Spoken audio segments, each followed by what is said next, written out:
Fala galera, professor Geraldo Neto na área. Eu sei, você está assustado, tá achando que é um garoto de 15 anos que está aqui, mas não é, sou eu mesmo. Professor Geraldo Neto, fiz a barba, tô com a carinha de neném aqui e vamos continuar o nosso estudo. Ok, meu amigo? Olha só.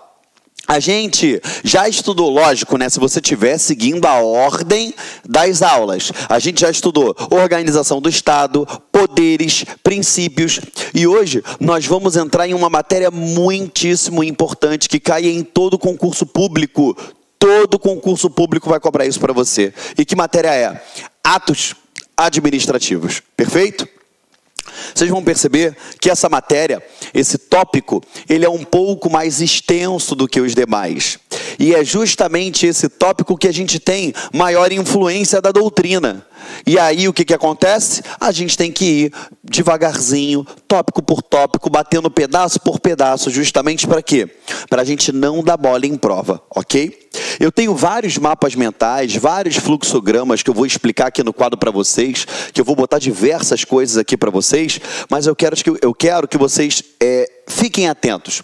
Se você tiver a oportunidade de imprimir esse material e acompanhar, sublinhando, riscando, é de suma importância que você faça isso. Por quê? Tem muitos conceitos doutrinários. Eli Lopes Meireles, Maria Silva Zanella de Pietro. A gente sabe que o direito administrativo ele não é codificado. Eu tenho várias legislações esparsas e juntas elas formam o direito administrativo. E elas carecem de uma codificação, até porque seria impossível a gente codificar, né, não? Devido à necessidade de cada estado, cada município, enfim, não teria como traçar um patamar retilíneo para todos. Então, a gente tem uma influência da doutrina muito forte nesse tópico. E aí eu quero que você preste atenção, por quê? Porque você tem que ficar atento a isso. Por quê? Na prova, antes, né, a gente até via sair no edital, eles colocavam, né? Geralmente a gente fez isso em concursos militares. Eles colocam uma doutrina para você se guiar por ela. Quando você faz concursos que tem segunda e terceira fase, né, discursiva e oral, respectivamente, você segue o doutrinador que está na banca. Mas na grande maioria dos concursos, que você só faz uma primeira fase, prova de múltipla escolha, às vezes uma discursiva ou não, eles não mencionam qual doutrinador eles utilizam. E aí a gente tem que ficar atento para o que é majoritário e o que é cobrado em prova, ok? Esse início, ele é um pouco moroso, porque eu tenho que te explicar vários detalhes que lá na frente você não vai mais confundir isso daí, ok? Então como é que a gente faz? Eu jogo no quadro, a gente interpreta, eu passo para você, jogo um fluxograma e você vai abastecendo o teu material. O que eu recomendo? Você já com a apostila impressa, ou então ela salva em um computador, em algum tablet, você vai sublinhando, mas fique com um papel em branco, um caderno na mão, porque eu vou fazer diversas anotações que não estão no seu material, que eu coloco agora para privilegiar você que está assistindo a aula, ok? Perfeito? Vamos lá então, olha só. Atos administrativos, a gente vai fazer umas considerações iniciais, tá? Olha só, ao exercer a função administrativa com o objetivo de satisfazer as necessidades coletivas primárias, a administração pública utiliza-se de um mecanismo próprio que lhes assegura um conjunto de prerrogativas necessárias ao alcance das finalidades estatais. O denominado regime jurídico administrativo. Primeira coisa, a gente já sabe que eu tenho diversas funções que podem ser exercidos pela administração pública, né? A gente fala em 3 poderes, né? Executivo, legislativo e judiciário, mas na verdade são 3 funções: a função de administrar, executar, a função legiferante e a função judicial, a função judicante. Perfeito? Aqui, o nosso direito administrativo vai trabalhar tão somente com a função administrativa, que é de satisfazer as necessidades primárias da coletividade. Perfeito? Aquele interesse primário, ou seja, uma boa saúde, educação, transporte público, saneamento básico e uma série de outros fatores. A gente sabe aqui que esse conjunto, essa busca por atender essas necessidades coletivas primárias, vai ter que ser assegurada à administração pública uma série de prerrogativas. E essas prerrogativas, elas vão se perfazer o quê? Pelo denominado regime jurídico único. Perfeito? Regime jurídico, administrativo. Esse regime jurídico administrativo é aquele que permite à administração ficar em posição de desigualdade com o particular, com a parte com que ela trata. Como assim, Geraldo? Quando a gente tem a administração pública aqui, ó, a administração pública de um lado e de outro o particular, quando ela estiver atuando, visando, buscando atender o quê? O interesse primário,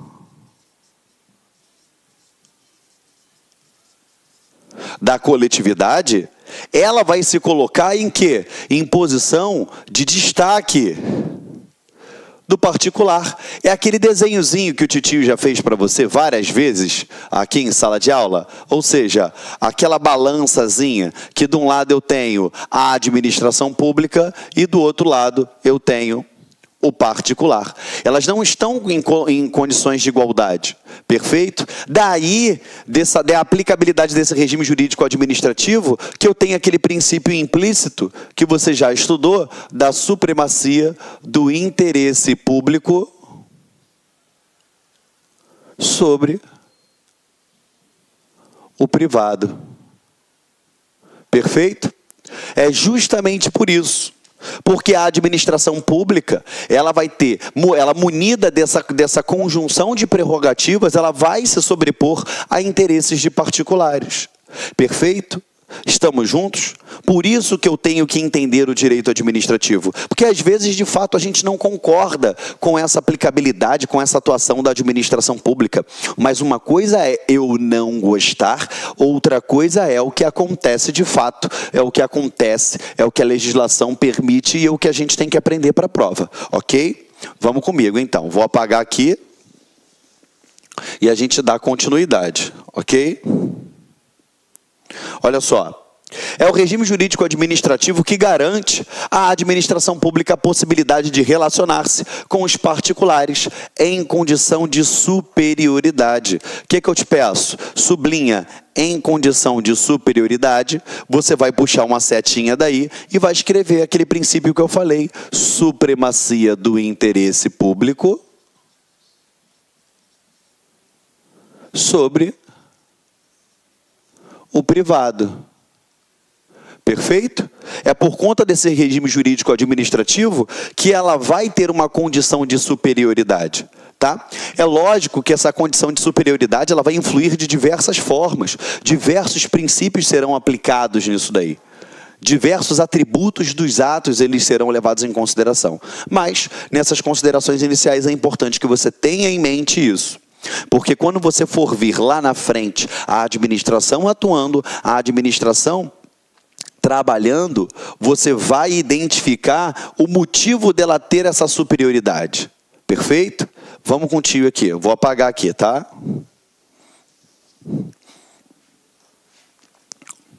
Aqui, ó. Só para não ficar quebrado para você. Particulares, condições de superioridade, podendo impor-lhes decisões administrativas independentemente da concordância ou da aquiescência, pois não são necessárias ao alcance da finalidade estatal. Ou seja, se o Estado tem uma finalidade, óbvio, e essa finalidade estatal aqui, ó, essa finalidade estatal, você já sabe que sempre será o quê? O interesse público. Se a finalidade estatal é o interesse público e a administração pública está buscando atender o interesse público, por conta desse regime jurídico administrativo que a coloca em posição de superioridade, ela independe da concordância, ela não quer saber se o particular ele concorda ou não, da aquiescência dele ou não. Não é necessário para isso, basta que a administração vá lá e atue. Estamos juntos? Com o intuito de materializar funções administrativas, ou seja, para realmente colocar em prática a vontade da lei, a administração irá ditar várias espécies de atos. Então, vou sublinhar tudo não, só para você ficar aqui, ó, entender. Espécies de atos. Ou seja, eu tenho várias espécies de atos administrativos. Várias. cada uma com a finalidade específica. Exemplo, uma portaria, um decreto de nomeação de um servidor, uma ordem de serviço, uma certidão negativa de débitos previdenciários, uma instrução normativa, uma circular e dentre outros. Eu vou ter várias espécies de atos administrativos e nós vamos trabalhar uma a uma aqui. Perfeito? Então, com base nessas prerrogativas, para materializar a função da administração pública, ela pode praticar esses atos. Pensa comigo. A administração tem aquele arcabouço legislativo que salvaguarda a sua atuação. Quando ela atua, ela pratica um ato. Através de quem? De você, que é um servidor público. Esse ato ele vai se materializar através da sua atuação. Então você, na qualidade de servidor público, quando você praticar determinado ato, na qualidade de servidor público, você estará praticando o quê? Via de regra, um ato administrativo. Perfeito? É essa materialização. Tá bom? E eu tenho várias espécies como ela pode se materializar, ok? A que você mais sonha na sua vida é a materialização de um ato administrativo através do quê? Da nomeação, o seu nome saindo no Diário Oficial e você contando para todo mundo que você agora é servidor público. Amém? Isso aí. Vamos lá então. Continuando com vocês. Apesar de ser regra geral, é válido esclarecer que nem sempre os atos editados pela administração, eles serão regidos pelo direito público, pois dependendo do fim visado, legalmente, alguns atos podem ser praticados sobre o amparo do direito privado. E aí a gente cai para o quadro branco de novo. Então vamos lá, peraí. Tio Geraldo, eu tenho aqui, ó, atos, tá? Esses atos, eles podem ser regidos por direito público. E aí você já sabe que esse carinha aqui vai ser o chamado ato administrativo. Perfeito? E eu posso ter atos, o quê? Que vão ser regidos por normas de direito privado. Perfeito? Que aqui tão somente é um ato praticado pela administração. É um ato da administração.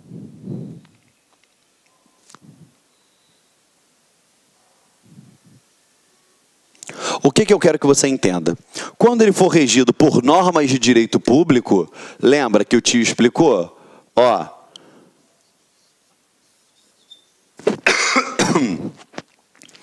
Quando for regido por normas de direito público,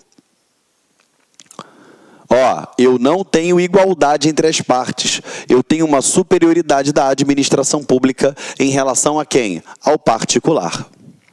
Agora, quando é um ato praticado regido por normas de direito privado, as duas partes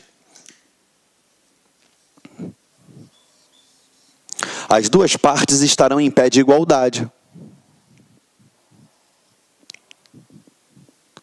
Tanto a administração pública quanto os particulares. Eu quero te deixar claro que isso pode acontecer. Pode. Me dá um exemplo, Geraldo. Sim, um contrato de locação.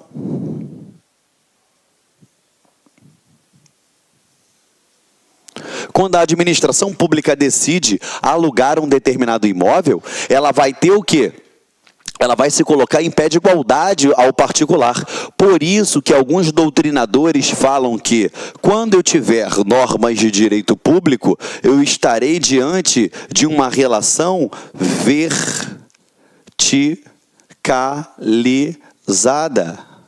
Beleza? E quando for normas de direito privado, ele fala em horizontalidade dessa relação. Então essa relação aqui, ó, regidas por normas de direito público, ela é vertical. Se é vertical, tem o quê? Um em cima, um embaixo. Essa daqui, se é horizontal, se tem horizontalidade, todas estão no mesmo patamar de atuação. Perfeito, galera? Me fez entendido? Estamos juntos? Tá? Eu sei que essa parte da matéria, ela não é difícil, é só que ela é um conjunto de determinados detalhes que nós temos que lembrar. Por isso que a gente faz o estudo dessa forma. Eu faço a leitura do material com você, reviso o material que está diante dos seus olhos e coloco alguns mapas mentais aqui, alguns fluxogramas, para tentar materializar o seu estudo, para tentar te ajudar a lembrar isso na hora da prova, que é o importante, tá bom? Foi? Beleza? Posso apagar o quadro, sim ou não? Vamos lá. Olha eu perguntando sim ou não, conversando com a câmera. Mas você aí de casa respondeu, isso aí. Tem que responder. Porque não basta só o professor ser maluco. O aluno tem que ser maluco junto com o professor, tá? Vamos lá, continuando aqui. Diante disso, é possível concluir que a administração pública edita dois tipos de atos jurídicos que eu já expliquei para vocês. Atos que são regidos pelo direito público e, consequentemente, denominados de atos administrativos. Então, falou em atos administrativos, obrigatoriamente são aqueles atos editados pela administração pública, editados pelo poder público, que são regidos por normas de direito público, que é regido pela o quê? Pelo aquele regime jurídico administrativo, perfeito? Aquele que coloca a posição de destaque da administração em face àqueles outros da mesma relação, uma relação de verticalidade. E os atos regidos pelo direito privado, que são aqueles atos onde eu tenho horizontalidade nas relações. Os atos administrativos editados pela administração, eles estão amparados pelo regime jurídico administrativo, até aí tu sabe. Portanto, expressam a sua superioridade em face aos administrados. Agora, por outro lado, os regidos por normas de direito privado, que é isso que a gente está explicando agora, a administração ela apresenta-se em condição isonômica. O que é uma condição isonômica? Você lembra quando eu falei princípios para vocês? Que eu falei que isonomia era a mesma coisa do que igualdade. Ou seja, ela se apresenta numa condição de igualdade frente ao particular. Ela não vai se sobrepor a ele. Então existe supremacia do interesse público sobre o privado aqui? Não. Cai na tua prova. Toda atuação da administração pública, quando ela praticar os seus atos, ela terá a supremacia do interesse público sobre o privado? Errado. Porque se o ato for regido por normas de direito privado, não há de se falar em superioridade. Ela está numa relação isonômica, uma relação de igualdade, uma relação de quê? Horizontalidade. Perfeito? Aí ele diz aqui, ó, como acontece, por exemplo, na assinatura de um contrato de aluguel. Por quê? Se a administração quisesse pegar aquele imóvel para ela, ela desapropriava, ela não alugava. Agora, quando ela decide tão somente locar aquele imóvel, o que ela faz? Uma relação horizontal. Perfeito? Não há de se falar em supremacia do interesse público sobre o privado. Quando a administração deseja celebrar um contrato de locação, ou seja, um ato regido pelo direito privado, mas precisamente pelo direito civil, ou seja, vai estar lá no Código Civil, a parte 2, contratos, com um particular que deseja alugar um imóvel para instalar uma unidade administrativa da Polícia Federal, por exemplo, ou você acha que todos os locais aonde eu tenho uma Polícia Federal é uma propriedade, é público aquele espaço? Não. Se você analisar aqui no próprio Rio de Janeiro, aqui na Zona Sul, onde a gente grava, você tem o Shopping Rio Sul. Dentro do Shopping Rio Sul, você tem uma loja lá, eu falo uma loja, né, que é o nome que se dá àqueles espaços dentro do shopping, aonde tem o quê? Uma unidade da Polícia Federal para poder você dar celeridade, para você dar entrada, por exemplo, nos seus passaportes, entendeu? Aquela propriedade é da Polícia Federal? Não, é alugada. Perfeito? É o exemplo que eu trouxe aqui para vocês, tá? Essa relação ela é bilateral e consequência de um acordo de vontades entre as partes. O que eu quero que você entenda? Meus amigos, minhas amigas, e aí, gostou da aula do professor? Professor top de linha, não é isso? Quero fazer um convite muito especial para vocês conhecerem o nosso trabalho aqui do Lá Concursos. É uma escola 100% virtual que está há 10 anos, quase 10 anos no ar, atendendo diversos cursos online do Brasil todo, e nós fizemos aí, preparamos, elaboramos um super curso online para a Secretaria da Administração Penitenciária. Estamos atendendo 100% ponto a ponto do digital, 2 cargos, oficial administrativo e o cargo de analista administrativo. Ambos cursos completos, atualizados, com professores top de linha. Bacana? Então, convido vocês a assistirem esse restante dessa videoaula demonstrativa e fazer o nosso super curso online. Aqui no Lá Concurso, nós temos o melhor custo-benefício do mercado, podem ter certeza disso. E aqui no Lá Concursos, presta atenção, olha só, curso completaço, ponto a ponto digital para oficial administrativo por apenas 10 parcelas de R$ 28,00 e para o cargo de analista, 10 parcelinhas de R$ 32,00. Bacana? Espero vocês. Um forte abraço, fique com Deus. Tchau, tchau. Fui. Clique lá.